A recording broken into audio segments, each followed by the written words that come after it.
Imagine arriving on a tropical island paradise where the street signs, school lessons, and even state laws recognize not just English, but another living, breathing language rooted in ancient Polynesian voyagers. Hawaii is the only U.S. state with two official languages, and one of them was once nearly silenced forever. How did that happen? Why does Hawaii have its own official language? And how did it survive colonization, political upheaval, and near extinction to stand proudly today? The story of the Hawaiian language is one of identity, resistance, and cultural rebirth. Let's explore, right here, on History of Simple Things.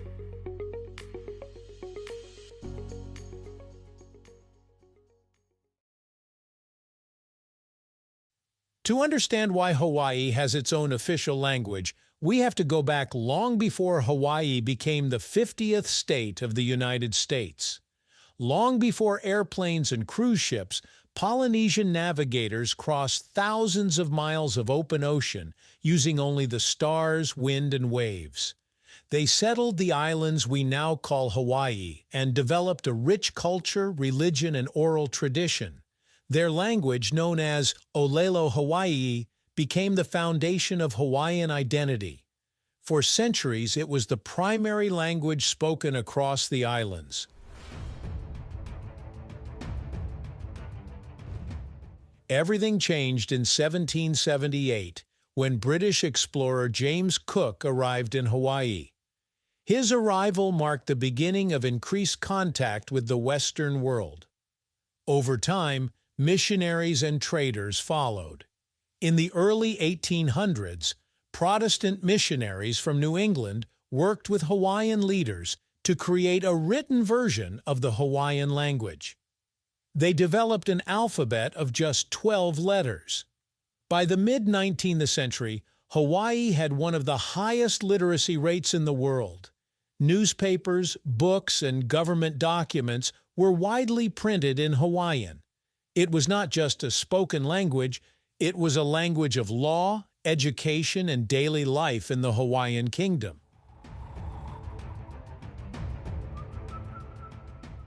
The Hawaiian kingdom itself was an internationally recognized sovereign nation.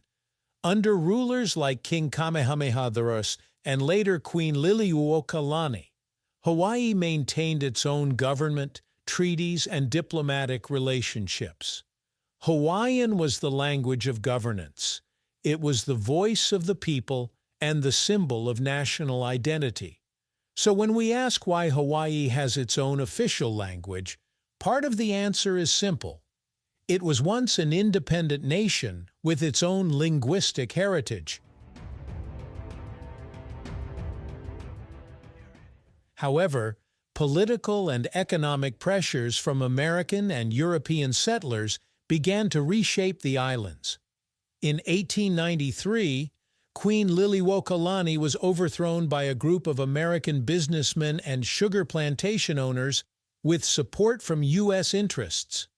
Hawaii was eventually annexed by the United States in 1898. With annexation came sweeping cultural changes. English rapidly became dominant in government and business. Then, in 1896, a law was passed banning the use of Hawaiian as the medium of instruction in schools. Children were punished for speaking their native language in classrooms. Over time, this policy caused a dramatic decline in native speakers. By the mid-20th century, the Hawaiian language was on the brink of extinction. Fewer and fewer children were learning it at home. Many elders who still spoke Hawaiian fluently were aging. The language that once united an entire kingdom had been pushed to the margins. Yet it never fully disappeared.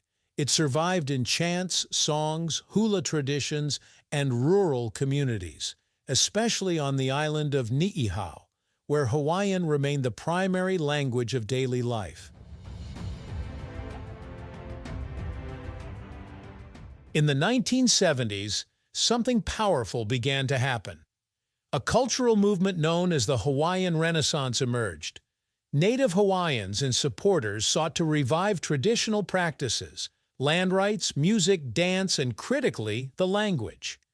Activists, educators, and community leaders realized that language was central to cultural survival. Without the language, much of Hawaii's history and worldview would be lost. This movement led to a historic turning point. In 1978, Hawaii held a state constitutional convention. Delegates voted to amend the state constitution to recognize Hawaiian as an official language of the state alongside English. That decision made Hawaii unique in the United States. No other state recognizes an indigenous language as co-official at the state level. The amendment was more than symbolic. It was a declaration that Hawaiian identity and heritage mattered.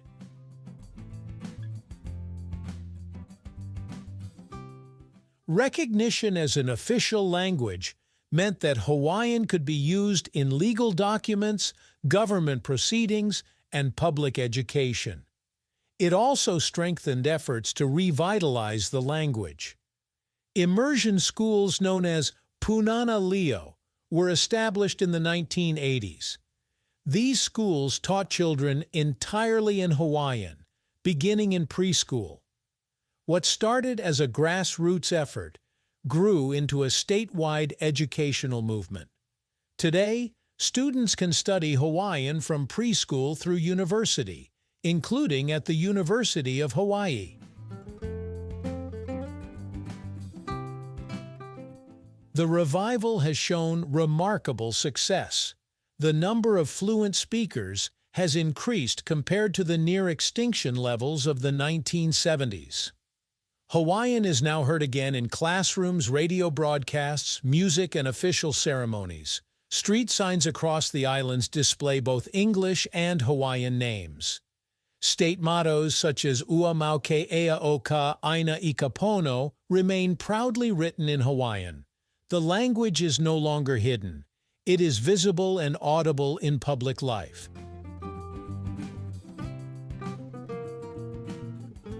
So why does Hawaii have its own official language? Because language is inseparable from sovereignty, culture, and identity. Hawaii's history as an independent kingdom established its linguistic foundation. The later suppression of the language made its revival even more meaningful. Official recognition was not just about communication. It was about correcting historical injustice and ensuring survival. Thank you for watching. If you have suggestions for our next video, feel free to share them in the comments below. We'll be sure to give you an acknowledgement for your contribution. Thank you for joining us on this journey through the history of simple things. Don't forget to like, subscribe, and stay tuned for more stories woven through the smallest details.